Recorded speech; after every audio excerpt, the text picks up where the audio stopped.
আবার বিশ্বনবী সিজদা করে যখন দাঁড়িয়ে যেতেন মা আয়েশা আবার আগের মতো পা বিছিয়ে দিতেন। আল্লাহু আকবার।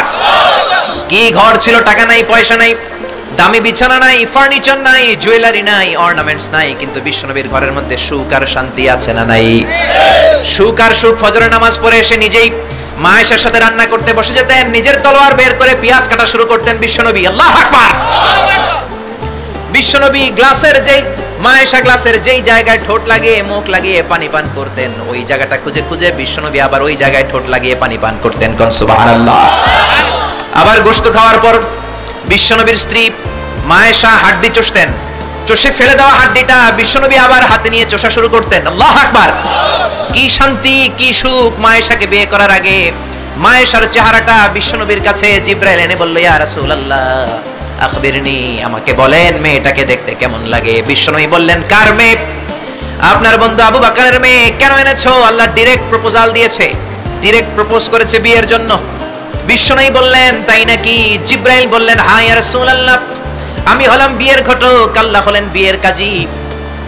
বিশ্বনবী বললেন, তুমি যদি বিয়ের ঘটক হও, আল্লাহ যদি হয় কাজী, আমি মুহাম্মদ রাজি। আল্লাহু আকবার।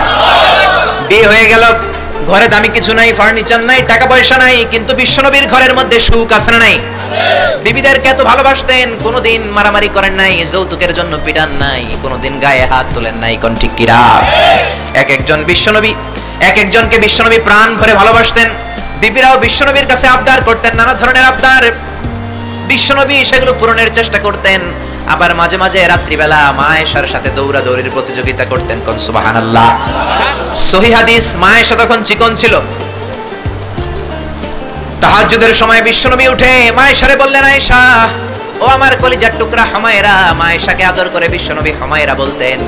হুমায়রা মানে যেই মহিলা রেগে গেলে, খুশি হয়ে গেলে, রাগের চোটে, খুশির চোটে দুইটা গাল আনার ফলের মতো টকটকে লাল হয়ে যায়। কোন সুবহানাল্লাহ।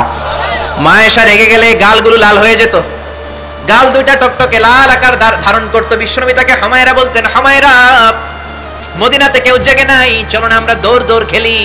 মা আয়েশা মহা খুশি, কারণ সব বিবিরাই চায় স্বামীরা একটু রোমান্টিক হোক। কোন ঠিক কিনা? সব বিবিরাই চায় স্বামী আমার দিকে স্পেশাল নজর দেখ। সব বিবিরা চায় স্বামী আমাকে নিয়ে পারলে একটু রেস্টুরেন্টে ঘুরতে যাক, স্বামীরা পারলে আমার একটু বেড়াতে নিয়ে যাক। এরকম আবদার বিবিদের কাছে আছে না নাই? কিন্তু এমন অনেক স্বামী খুঁজে পাবেন, বছরের পর বছর যায়, বিবিরে সালামও দেয় না, আছে না নাই? খিটখিটে মেজাজ দেখায়, ধমক দেয়, আবার যৌতুকের জন্য পিটায়, আছে না নাই? জোরে বলেন, আছে না নাই? শয়তান দিল যৌতুক, কোরআন দিয়েছে মোহর। আমরা এখন মোহর ছেড়ে দিয়ে যৌতুকের পেছনে হাঁটি। জোরে বলেন ঠিক কিনা? যৌতুকের চেয়ে জঘন্য অপরাধ সমাজে নাই। কুকুরের গোশত খাওয়া যত গুনাহ, যৌতুক তার চেয়েও বেশি গুনাহ। ঠিক কিনা? কুকুরের গোশত খেলে একটা গুনাহ হয়, হারাম খাওয়ার গুনাহ হয়, কিন্তু যৌতুক খেলে দুইটা গুনাহ হয়। এক হলো হারাম খাওয়ার গুনাহ, দুই হচ্ছে শ্বশুর বাড়ির উপরে জুলুম করার গুনাহ। জোরে বলেন ঠিক কিনা? মা আয়েশা বললেন, ইয়া রাসূলুল্লাহ আমি দৌড়াদৌড়িতে রাজি। বিশ্বনবী বললেন, লেটস স্টার্ট দ্য কম্পিটিশন, চলো কম্পিটিশন শুরু করি। ওই যে মদিনার মসজিদের পাশে বড় একটা পিলার দেখা যায়, ওই পিলারের মধ্যে কে যে আগে ধরতে পারে রে আয়েশা, চলো আমরা দৌড় দেই। বিশ্বনবী বললেন, ওয়াহিদ ইসনাইন সালাতা, 1 2 3 লেটস গো, চলো দেই দৌড়। বিশ্বনবী অপেক্ষাকৃত মোটা ছিলেন, মা আয়েশা চিকন ছিলেন। মা আয়েশা দৌড় দিলেন, বিশ্বনবীকে পেছনে ফেলে ওই পিলার ধরে মা আয়েশা ফার্স্ট হয়ে গেলেন। কোন সুবহানাল্লাহ। মা আয়েশা মহা খুশি, খিলখিলিয়ে হাসছেন। বিশ্বনবী মুচকি হাসতেন। আমার নবী কখনো খিলখিলিয়ে হাসেন নাই। আমার নবী সব সময় মুচকি হাসতেন। মুচকি হাসলে বিশ্বনবীর ঠোঁটও দেখা যেত, হালকা একটু দাঁতও দেখা যেত। পরে আল্লাহু আকবার। সব সময় তিনি তাবাসসুম পছন্দ করতেন। বিশ্বনবী বললেন, ঠিক আছে, আনতিল ফাইজা, তুমি বিজয়ী হয়েছো। তার ঠিক 6 বছরের পরের ঘটনা। এই 6 বছরের ব্যবধানে মা আয়েশার আগের মতো চিকন নাই, মা আয়েশারে মোটা বানিয়ে দিয়েছে কে? আবার 6 বছরের পরে বিশ্বনবী তাহাজ্জুদের সময় উঠলেন। মা আয়েশারে ডেকে বললেন, আয়েশা মদিনার কোন লোক জেগে নাই, সবাই ঘুমিয়ে আছে, চলো আজকে রাতেও দৌড় দৌড় খেলি। মা আয়েশা বললেন, আমি রাজি, চলেন শুরু করে দেই। বিশ্বনবী আবার ওই জায়গায় যেয়ে দাঁড়ালেন, বললেন, ওই যে মসজিদে নববীর পিলার দেখা যায়, কে কার আগে পিলার ধরতে পারে? রেডি, আমরা শুরু করে দেই। 1 2 3 স্টার্ট, গো। বিশ্বনবীও দৌড়, মা আয়েশাও দৌড়, জনমের দৌড়, আইজও দৌড়, কাইলও দৌড়। কে কারে হারাতে পারে? বিশ্বনবী আগের মতোই আছেন, কিন্তু মা আয়েশারে মোটা বানিয়ে দিয়েছে কে? এবার আর বিশ্বনবী চান্স দেন নাই মা আয়েশারে। বিশ্বনবী ওই দিন আসলে ইচ্ছা করে হারেন নাই, মা আয়েশারে জিতানোর জন্য দেরিতে গিয়েছেন। কোন ঠিক কিনা? আমার নবী যদি শক্তি দিয়ে দৌড়ায়, নবীর সাথে কেউ দৌড়ে জিততে পারে না। জোরে বলেন ঠিক কিনা? মদিনাতে বিশ্বনবী যখন ঘোড়া হাঁকাতেন, সাহাবীরা বলতেন 1 মিনিটের মধ্যে, আধা মিনিটের মধ্যে বিশ্বনবীর ঘোড়া যে কত সামনে চলে যেত।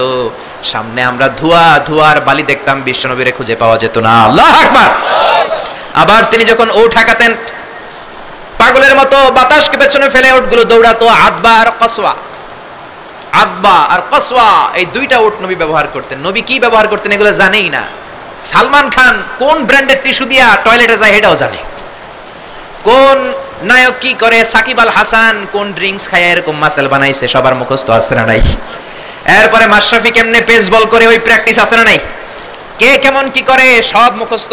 কিন্তু নবীরা কেমন চলতেন, নবীদের সুনান কি ছিল এটা আমাদের জানা নাই। জোরে বলেন ঠিক কি না? বিশ্বনবী যদি দৌড়ের মতো দৌড় দেয় কেউ পারে না, এমন সত্যি আল্লাহ বিশ্বনবীর মাসলের মধ্যে দিয়েছেন। কাউরে একবার ধরলে খবর আছে না নাই? মক্কার সবচেয়ে বড় কুস্তিগিরের নাম হলো রুকানা। রুকানার সাথে কুস্তিতে কেউ পারে না। সাহাবীরা বললেন, ইয়া রাসূলুল্লাহ, ইয়া হাবিবাল্লাহ, কোনদিন আপনি রুকানার কাছে যাবেন না, কেননা রুকানা হলো সবচাইতে বড় কুস্তিগির। রুকানা কুস্তি দিলে আপনি পারবেন না। কিন্তু বিশ্বনবীর দাওয়াত তো কোনো গুটি কয়েক মানুষের জন্য নয়, সবার জন্য। ঠিক কি না? সবার জন্য দাওয়াত দিতে হবে। বিশ্বনবী ফজরের নামাজের পরে সাহাবাদের চোখকে ফাঁকি দিয়ে রুকানার কাছে চলে গেল।